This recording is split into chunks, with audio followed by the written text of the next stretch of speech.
right, so we're diving into The Psychology of Money by Morgan Housel. Yeah, And, I think a lot of our listeners are going to be really interested in this I think so. because, you know, everybody wants to get better with money, right? Yeah. But who wants to be lectured to about it? Yeah. Nobody. So this book is different. It is. It is. Yeah, it's really interesting how he frames things Well, because he okay, goes yeah. straight into like the psychology of our wins and fails with money. Uh-huh. And it's more about how we behave with money, Right. not just, crunching numbers and spreadsheets and all that stuff. It's Right. really fascinating. So he starts out with this crazy story about this tech genius. Yeah. Right. The Wi-Fi guy. Yeah, he helps design Wi-Fi routers, gets rich in his 20s. Yeah. You'd think he'd be set for life. You would think so, right? Like, what could go wrong? Well, But he's walking around with bricks of $100 bills. Yeah. Like, showing off his cash. Just like stacks of it. It's Yeah, crazy. yeah. And he ends up making just terrible decisions. awful decisions. And Housel calls it a mix of insecurity and childish stupidity. And he ends up broke. Yeah.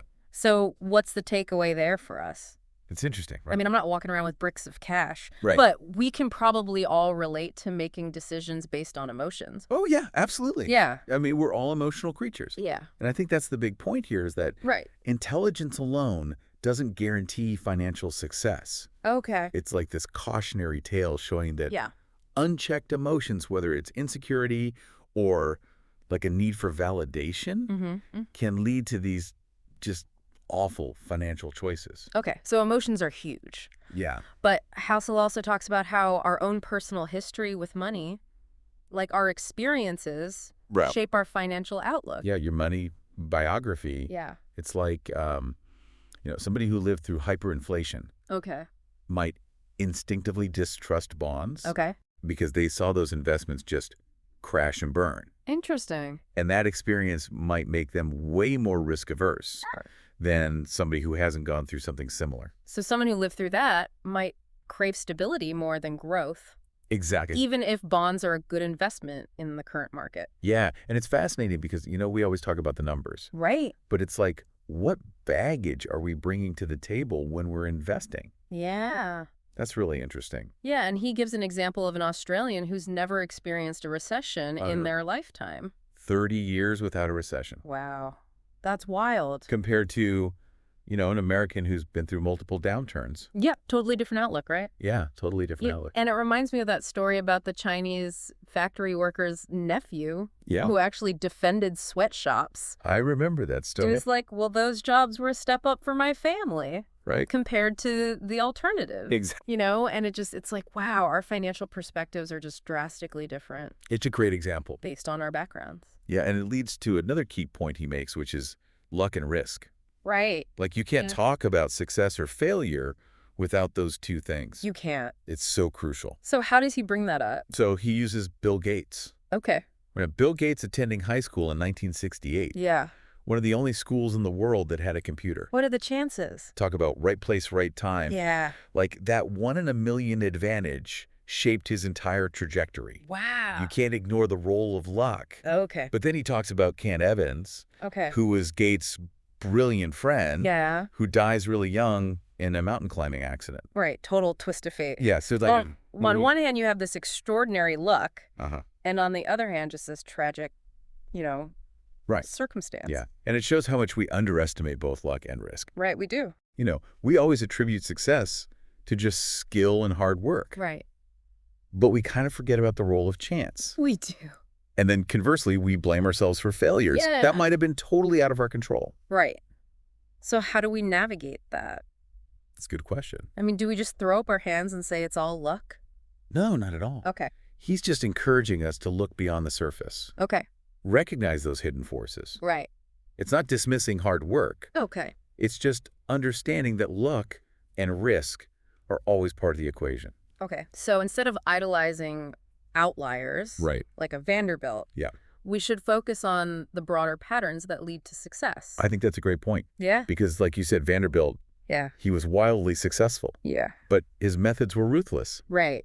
They wouldn't fly today. Right. You couldn't replicate that. Right. So it's more about finding the principles and habits that work Right. across different circumstances and different time periods. Yeah, that makes sense. Yeah.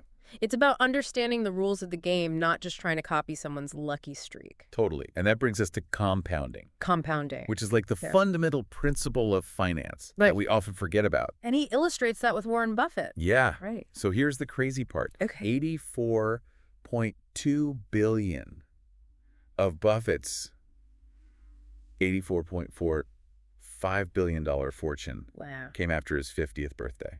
So even the Oracle of Omaha wasn't a billionaire overnight. Right. Even he needed time. It's reassuring It is. for those of us who are, It's never too late. getting a later start. Never too late. It's never too late. Okay. Yeah. Good to know. And then he compares this to Jim Simons, Okay. who's a hedge fund manager, with a 66% annual return. That's amazing. It's insane. Yeah. But even with those crazy returns, Right. Simons has significantly less wealth than Buffett. Just because he started later? Yeah, just because of time. Wow. It's crazy, right? Yeah. That's incredible. It's like those graphs we always see. Yeah. Even a small difference in interest rates Yeah. can lead to a huge difference in the final amount. Right. Time is your greatest ally when it comes to investing. Time is everything. Okay. It's exponential growth, Right. which is so hard for us to wrap our heads around. Right. Our brains think linearly. Right. So that power of decades of compounding, Yeah. it's just hard to really grasp. Okay, so embrace the long game. Right. But Housel also talks about knowing when you have enough, Oh, yeah. right? And this feels kind of counterintuitive It does. in a society that's obsessed with more. Right. More is always better, Yeah, but it's such a powerful concept. right. He tells the story of Rajat Gupta, Okay. who was this incredibly successful businessman, Uh-huh. came from nothing, Yeah. but ended up in prison for insider trading. So he had achieved so much. So much. But it was never enough. It was never enough. Right. And Housel compares him to Bernie Madoff, Right. another figure driven by insatiable greed. Right. Both men highlight the danger of unchecked ambition. Wow. We need to define what enough looks like for us. Because financial success is great, but it shouldn't come at the cost of Of your well-being our well-being or our integrity. or your morals. Yeah. So we need to have a bigger picture in mind. Yeah. Yeah. And this leads directly into his argument about what wealth actually is. Okay. What does he say it is? This is interesting. Yeah. It's not about what you spend. Okay. It's about what you don't spend. So the things you resist buying, the vacations you don't take, Yeah. that's wealth. That's wealth. Okay. It's about owning assets, not flashing them. Right. True wealth is about options, flexibility, and control over your time. Things that money can't buy directly, Exactly. but it can enable. Right. It can enable. Okay. And he tells the story of Rihanna almost going bankrupt, Right. despite being incredibly wealthy. It's so easy to fall into that trap It is. of spending equaling wealth. Oh, totally. And, spending gives you that temporary high, Yeah. but it's saving and investing Right. that builds that solid foundation. Yeah. It gives you the freedom to make choices that align with your values. Okay. So I'm getting the message saving is essential. Yeah. But in a world of market swings and investment strategies, how do we avoid getting lost in the weeds? It's tough. It is. And he has this idea of being reasonable over rational, Yes. right? Love this concept. Yeah. It's one of the most fascinating in the book. Okay. He uses this story about a Dr. Julius Wagner Jauregg, Okay. who wins a Nobel Prize for treating syphilis Okay. by intentionally infecting patients with malaria. Wait, that sounds crazy I know, right? and dangerous. It was a wild approach. Yeah. But it worked. Okay. Because it induced fevers Uh-huh. that helped fight the syphilis. So he was onto something, He was. even though it seemed completely illogical. Yeah, rational on paper. Yeah. But effective in practice. Okay. And Housel connects this to finance Okay. by saying sometimes what seems irrational, Mm-hmm. like holding cash during a bull market, Okay. can be the most reasonable and beneficial decision. Interesting. You have to consider the context and your own circumstances. So sometimes playing it safe, Right. even if it means missing out on gains in the short term, Uh-huh. can protect you from bigger losses down the road. Exactly. Okay. I guess it's about finding that balance between Yeah. kind of calculated risk and Right. protecting yourself from disaster. Yeah, you don't want to go all in on one thing Right. and lose everything. Okay. It's about the long game. All right. This is all making sense. Good.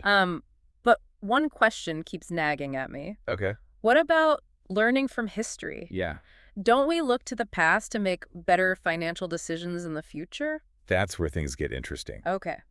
He cautions against relying too heavily on historical data to predict the future, especially in finance, Okay. where innovation and change are constant. So just because something worked in the past? Doesn't mean it will work in the future. Okay. He calls this the historians as prophet's fallacy. Okay. And he uses the example of Benjamin Graham, Uh-huh. the legendary investor, Yeah. whose formulas worked brilliantly in his time, Right. but they haven't been successfully replicated since. So learning from financial history is pointless. No, not at all. Okay. It's incredibly valuable for understanding broad patterns Okay. and learning from mistakes, Uh-huh. but the world is constantly evolving. Right. New technologies, new regulations, even cultural shifts Yeah. can make yesterday's winning formula today's disaster. It's like trying to navigate today's traffic using a map from the 1950s. That's a great analogy. Yeah. You might get somewhere, Yeah. but it'll probably be a rough ride. Right. So we need to be aware of historical context, Okay. but adapt our strategies to the present Okay. and the uncertainties of the future. And a big part of that is building in a margin of safety, right? That idea of leaving room for error. Exactly. He uses that crazy story about the German tanks I love that story. in World War II that were disabled by mice. Mice. Mice chewed through the wiring Unbelievable. while the tanks sat idle. Yeah. And then they were useless when they needed them. What an unexpected point of failure. Right.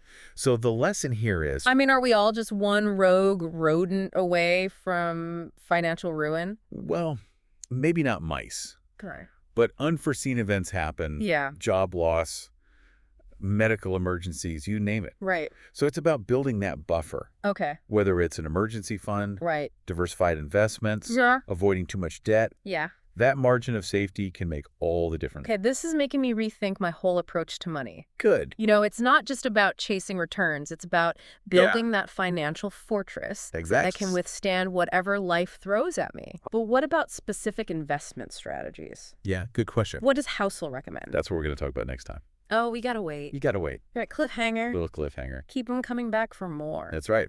Okay. All right, so we'll leave it there for today. Sounds good. I can't wait to hear what he says. Me too. All right.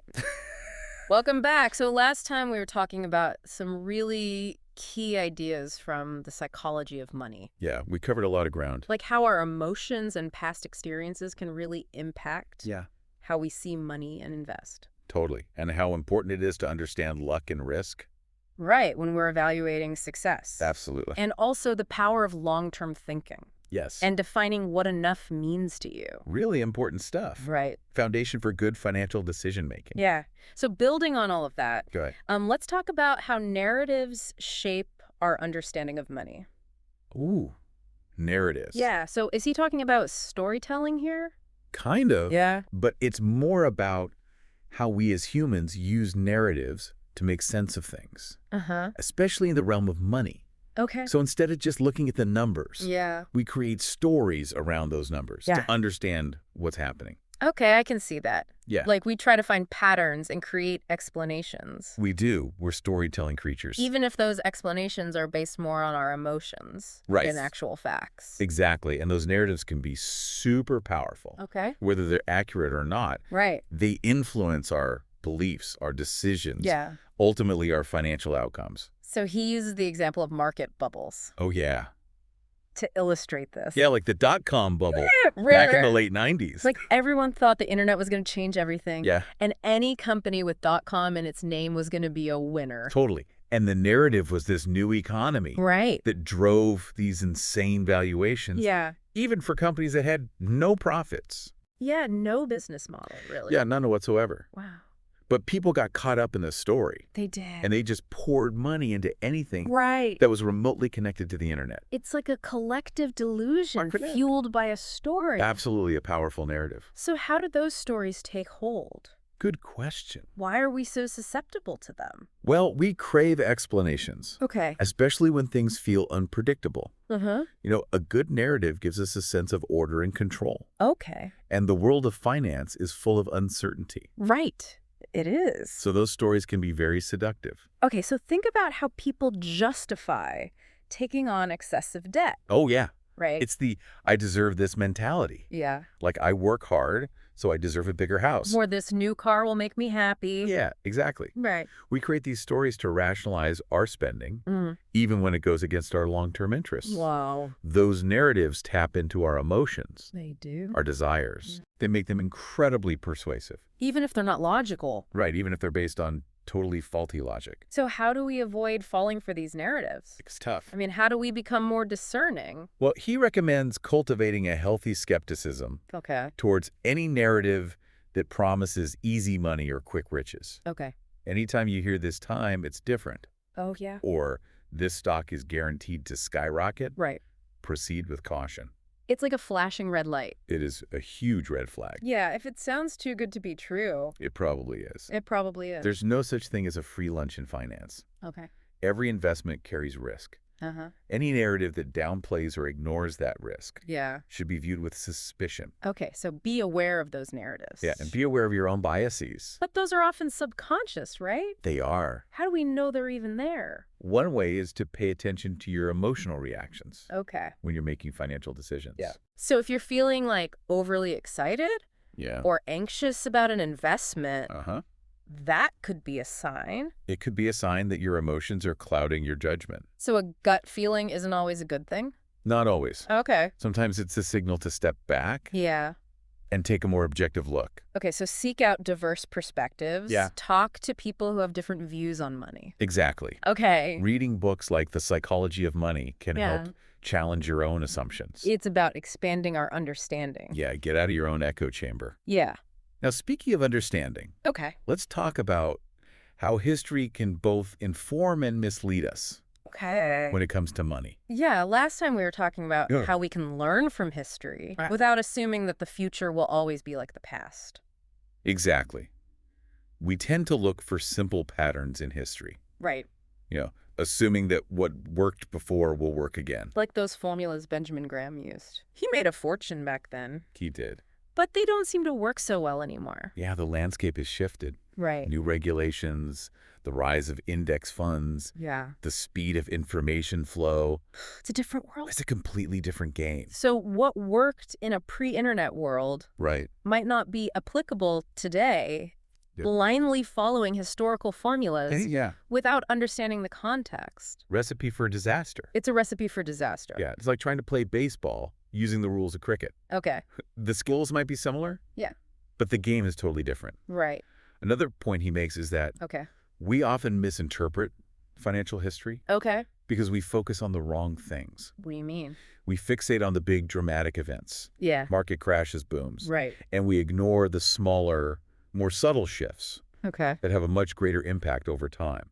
Like what kind of subtle shifts? We'll look at the rise of the American consumer Okay. after World War II. Okay. It's not a flashy event like a stock market crash, Right. but it's a story of how government policies, cultural attitudes, Okay. technological innovations all converged Wow. to create a society Right. where spending and borrowing became the norm. So it's not just about individual choices. Yeah. It's about these larger forces Right, these macro trends. that shape our behavior. Exactly, like credit cards becoming ubiquitous. Yeah. It wasn't that people suddenly became irresponsible. Right. It was banks eager to lend businesses promoting credit. Yeah. And this cultural shift towards instant gratification. Okay. All these factors combined Yeah. to create a new financial reality. That we're still living with today. Exactly. So understanding those bigger trends Yeah. can give us a better perspective on how we got to where we are. I think so. But how does that help us make better decisions going forward? Well, it's not about predicting the future. It's Well. about understanding the range of possibilities. Okay. History is like a vast library of financial experiments, Okay. both successful and disastrous. Right. By studying them, Yeah. we can develop a more nuanced understanding Uh-huh. of how markets work, how people behave, Yeah. how to navigate the complexities of money. So it's like learning from the mistakes of others Yeah. so we don't have to repeat them ourselves. Exactly. Okay, so we've talked about narratives, Yeah. history, and understanding our own biases. Right. This has been like a deep dive into the psychology It has. behind our financial decisions. Psychology of money. Is there anything else from this section that you think our listeners should really remember? Oh, there's one more point Yeah. that I think is super important. Right. It's the importance of defining the game you're playing.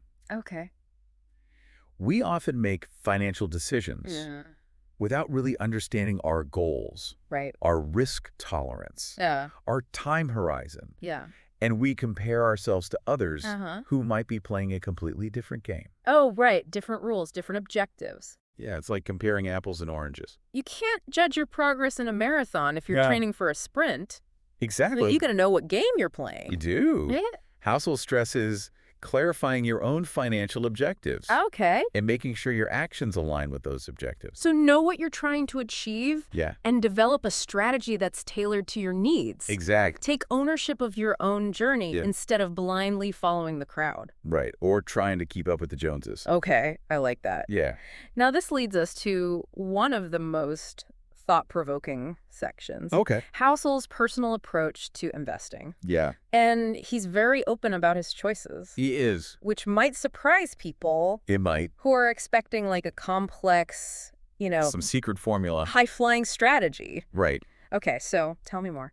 All right. So he's a firm believer Yeah. in something called passive investing. Passive investing. Okay. Yeah. He loves low-cost index funds and a long-term approach. So he's not out there picking stocks or Right. trying to time the market? Nope. That doesn't sound very I exciting. know, right? Where's the thrill? Well, for him, the excitement comes from achieving his financial goals Okay. and living a life of freedom and flexibility. Okay. And he believes that passive investing Yeah. is the most reliable way to get there. It's about aligning your investment strategy Right. with your overall life goals, Exactly. not just maximizing returns. It's not about squeezing out every last percentage point. Right. It's about creating a financial life that you can actually enjoy. I love that he's so honest Yeah. and transparent about his own journey. Totally. It encourages us to find what works for us, Right. not just blindly follow someone else's advice. Exactly. Okay, now before we wrap up this part of the deep dive, Yeah. is there a final thought you want to leave our listeners with? I think as you continue exploring your own financial journey, Yeah. think about this. What are some narratives that might be influencing your decisions Okay. without you even realizing it? That's a great question. It is. Yeah, it's like a challenge It is. to become more aware of the stories we tell ourselves about money Absolutely. and how they might be shaping our behavior. Totally. Okay, on that note, All right. we're going to pause for now. We'll pause. But join us soon for the final part Yes. of our deep dive into the psychology of money. Looking forward to it. Me too.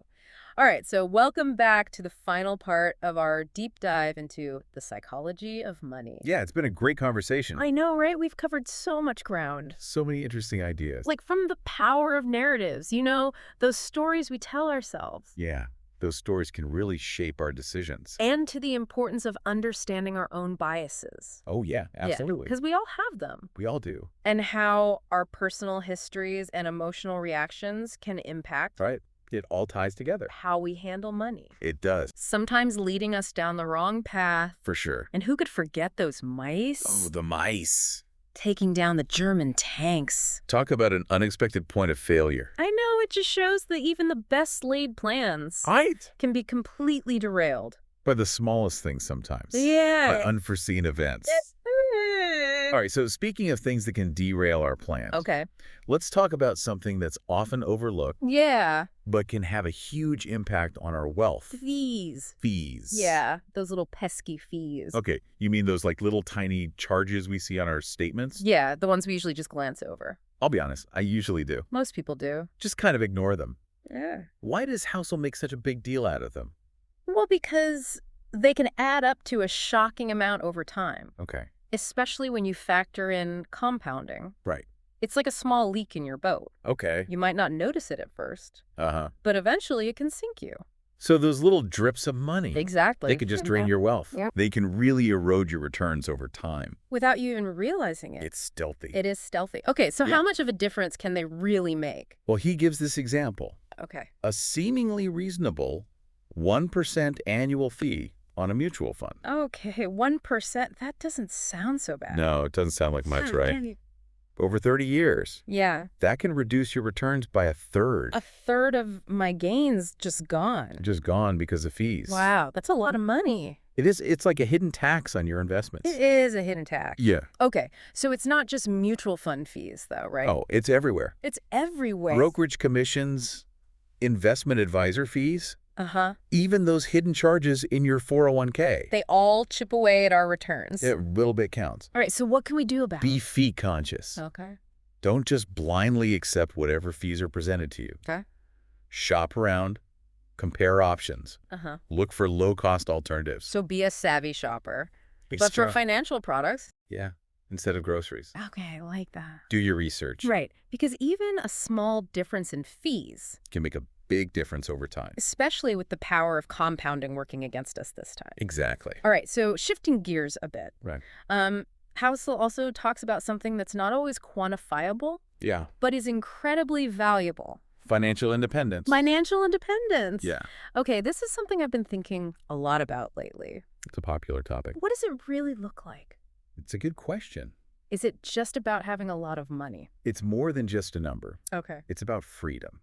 Okay, freedom to do what? Freedom to make choices without being worried about money. Okay. Having options, flexibility, control over your time. So you could pursue your passions, Yeah. spend more time with loved ones, Uh-huh. travel the world What's that without give? stressing about your bank balance, The ultimate goal.